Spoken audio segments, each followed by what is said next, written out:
Score same नहीं आता है। और डिफरेंस क्या है बीच में? तो सबसे बड़ा डिफरेंस क्या है? आपकी सोच का डिफरेंस है। प्रैक्टिस क्या है? जैसे अभी ये टेबल है, इस टेबल के ऊपर मैं चलने के लिए बोलूँगा आप चल सकते हो, इस पर दौड़ने के लिए बोलूँगा आप दौड़ सकते हो, ठीक है। लेकिन यही टेबल अगर मैं उधर छत पे लगा दूँ 2 पिलर के ऊपर, दौड़ पाओगे? डर लगेगा। ये क्या हुआ? ये प्रैक्टिस है और वहाँ खड़ी करते ही मैच हो गया। ये फर्क है। अब वहाँ हुआ क्या है?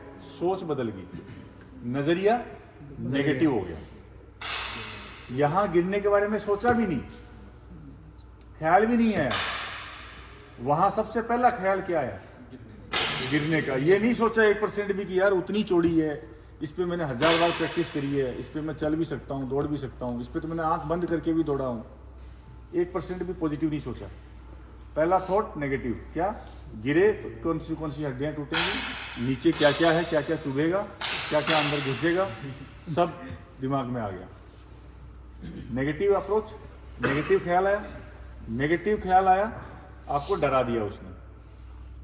और डर में, जब आदमी डर में होता है तो जो हार्मोन निकलता है वो हार्मोन आपकी बॉडी की जो मसल्स का जो कोऑर्डिनेशन है, जो आपकी कंट्रोल में है, वो कोऑर्डिनेशन खत्म कर देता है। इसलिए डरा हुआ आदमी कांपता है ना, डर में कांपता है ना। क्यों कांपता है? वो हार्मोन अच्छी मात्रा में रिलीज हुआ और बॉडी का मसल्स का जो कोऑर्डिनेशन है आपके साथ में, आपके कमांड में, वो कमांड खत्म हो जाती है। इसीलिए मैच में देखा होगा कि कई लोग एकदम ब्लाइंड जैसे हो जाते हैं और पिस्टल उठाते हैं, एकदम क्रैम्प जैसे आने लग जाते हैं, बॉडी में एकदम अंधेरा सा छा जाता है, अलग ही रिएक्शन होता है उनका। उनको बस जो 10-9 का शूटर है वो ये सोचता है बस काले में लग जाए, कैसे भी काले से बाहर नहीं चली जाए। ये नौबत आ जाती है। आती है कि नहीं? आती है। हाँ, तो ये क्यों आ गई? ये इसलिए आ गई कि आपने नेगेटिव इमेजिनेशन पहले किया। मैच में 1% भी ये ख्याल नहीं है कि अरे गुड, आज तो मैच है, नया टारगेट मिलेगा, बढ़िया, कोई डिस्टर्ब करने वाला नहीं है, 1.5 घंटा बढ़िया शांति से मैच करेंगे। और अपने को पता ही है साइट ऐसे लेके आएंगे, एक भी शॉट जो है वो लेजी वाला कॉम्प्रोमाइजिंग शॉट नहीं चलाएंगे, अच्छे अच्छे शॉट चलाएंगे, साइट पे बढ़िया नज़र रखेंगे, कोई दिक्कत लगेगी तो रेस्ट लेंगे। एक बार भी ख्याल नहीं आता। ख्याल क्या आता है? अट्ठे नहीं लग जाए, सत्ते नहीं लग जाए, है ना, नेगेटिव।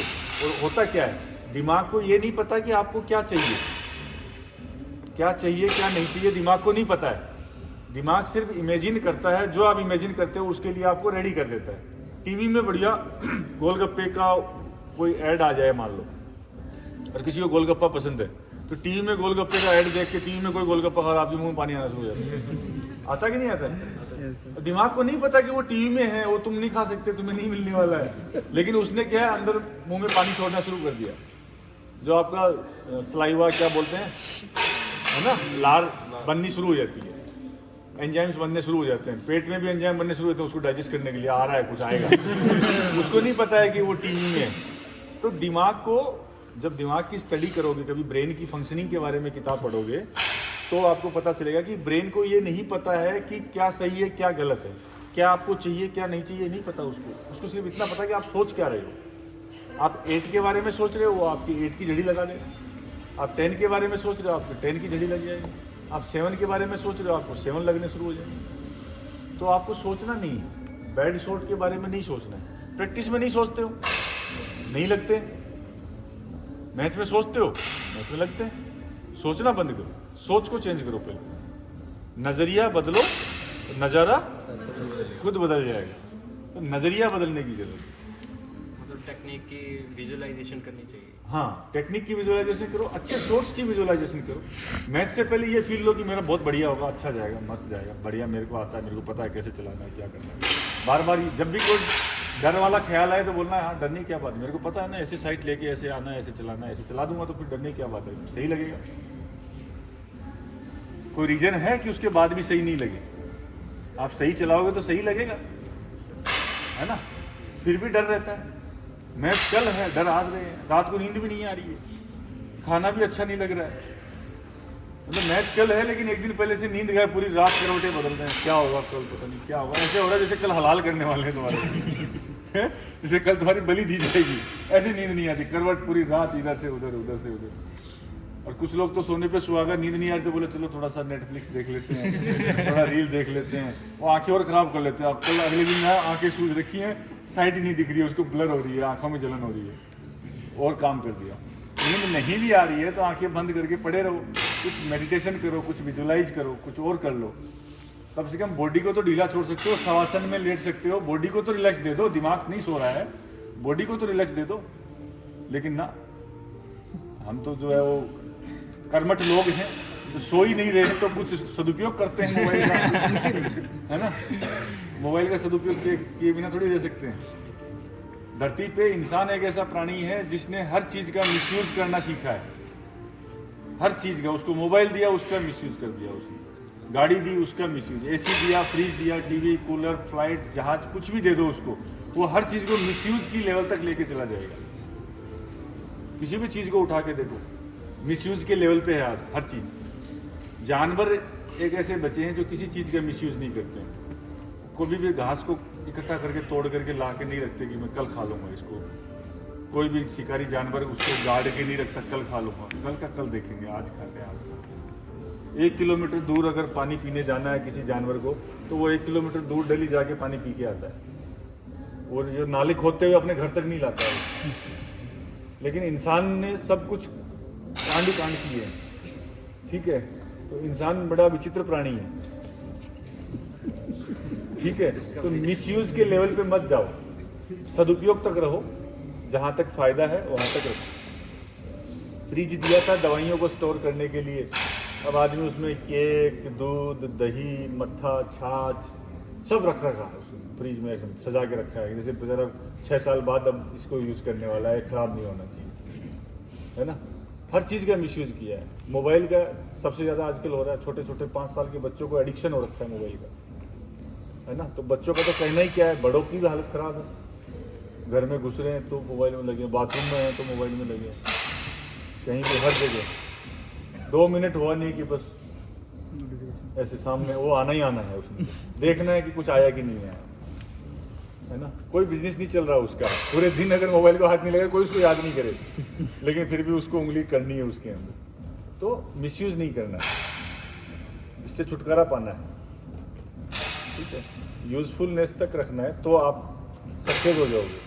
अदरवाइज मोबाइल नाम की बीमारी जिन बुद्धिजीवियों ने इतनी इजीली अवेलेबल करवाई है दुनिया में, यूथ के पास में इतना अच्छा इंटरनेट, अच्छी स्पीड, सस्ती रेट के ऊपर, वो जितने आपके ब्रेन हैं इनमें घुन लगाने के लिए, इसके लिए दिए। अगर वर्ल्ड लेवल की स्टडी करोगे, कभी कोई अच्छी मैगजीन उठा करके ये पॉलिटिक्स के बारे में जानोगे कि मोबाइल इतना आसानी से, इतना जल्दी पिछले 10-12 साल में हर बच्चे के हाथ में क्यों आ गया, तो आपको एक बड़ी स्ट्रेटजी मिलेगी इसके पीछे। कुछ 10-12 लोगों ने, जो अरबों खरबों के मालिक हैं, पूरी वर्ल्ड को चलाते हैं, उन लोगों ने डिसाइड किया है कि आपके हाथ में ये होना चाहिए, वो जो दिखाएंगे वो आप देखोगे। दुनिया के बारे में आपकी वही सोच होगी जो उस पर होगा। हर चीज़ के बारे में आपके परसेप्शंस वो कंट्रोल करेंगे। वो ऐड दिखा करके आपको बताएंगे कि इस चीज़ का ऐड ज़्यादा आ रहा है, इसका ऐड पॉपुलर एक्टर कर रहा है तो ये अच्छा होगा। तो आप क्या डिसाइड करोगे, ये वो वहाँ बैठे डिसाइड कर रहे हैं। वो आपके हाथ में चुनचुना दे दिया, ये चुनचुने के अकॉर्डिंग आप डिसाइड करते हो, चुनचुने में वो डिसाइड करते हैं। समझ रहे हो। तो ये छोटी बिजनेस नहीं है, बहुत बड़े लेवल का गेम खेला जा रहा है और हम सब इसकी गिरफ्त में, छोटे बच्चे भी इसकी गिरफ्त में।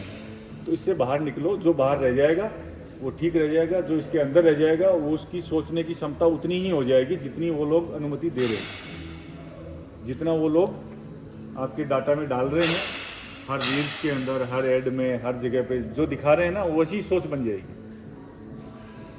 आज किसी भी टॉपिक को लेकर के हम उतना ही सोचते हैं जितना मोबाइल में दिखता है, टीवी में दिखता है। ये कौन डिसाइड करते हैं कि मोबाइल टीवी पे क्या दिखना चाहिए? कुछ लोग। तो हम वैसे ही सोचना शुरू कर देते हैं जैसे वो चाहते हैं। तो वो पूरी दुनिया की सोच को कंट्रोल कर रहे हैं। और किसी भी संस्था, समुदाय, देश की सोच आपने अपने काबू में कर ली तो क्या कर लिया? गुलाम बना लिया। गुलाम जो अंग्रेज़ों ने बनाया था वही गुलामी नहीं होती है। ये मेंटल जो गुलामी होती है ना, मेंटल स्लेव, ये मेंटल स्लेव बनाने की भी एक गुलामी है। तरीका है कि आपको मेंटली गुलाम बना दिया उन्होंने, इसके बिना आप रह नहीं सकते। ठीक है, तो इसके मिसयूज तक नहीं जाना है, अदरवाइज आगे बहुत बड़े रिएक्शन देखने को मिलेंगे। हो सकता है अपने वाली पीढ़ी देख ही लेगी जिस हिसाब से ग्रोथ कर रहा है, नहीं तो आने वाली जनरेशन तो ये वाला महायुद्ध देखेगी ही देखेगी। ठीक है ना, तो इसलिए इस मोबाइल चुनचुने की पकड़ से भी बाहर रहना है। जो आपके आसपास छोटे बच्चे हैं, पेरेंट्स हैं या घर में कोई है, उनको भी दूर रखने की कोशिश करनी है कि आप इसकी गिरफ्त में ना आओ। ठीक है, और बताओ और कुछ।